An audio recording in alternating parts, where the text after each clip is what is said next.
تو کون سا ایسا وصف تھا یزید کے باپ کا جس وصف کی بنیاد پر ان کو عرسوں کی تکریم بخشی گئی؟ بتائیے نا، کیا بتاؤ گے آپ عرس کے اندر اس کی کارگزاریاں؟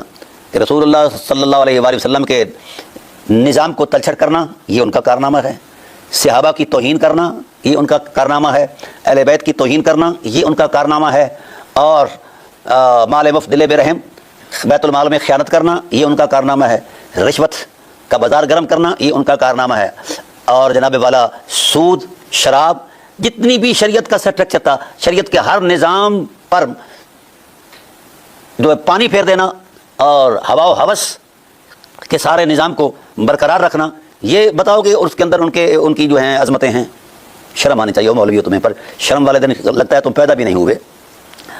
جس نے سارے الہی نظام کو برباد کیا ہے اس پر حدیثوں کے تمہار، معاویہ منی و انا منہ، میں معاویہ سے ہوں، معاویہ مجھ سے ہو، او خدا کا خوف کرو۔ آپ اپنے پیر و مرشد کی عدالت ہی دیکھ لو، جب عدالت میں پیش کی جاتا ہے حضرت حجر بن ادے کو تو پوچھا جاتا ہے ہاں بھائی کیا معاملہ ہے؟ جی کہا جاتا ہے یہ وہ شخص ہے جو علی پر لعنت نہیں کرتا، یہ ہے مقدمہ۔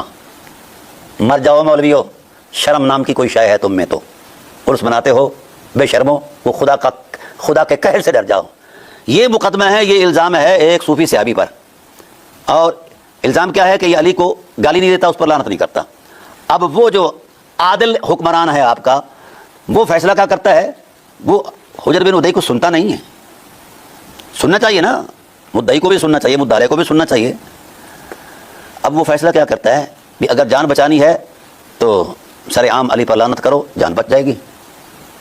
یہ ہے اجتہاد، یہ اجتہاد ہے۔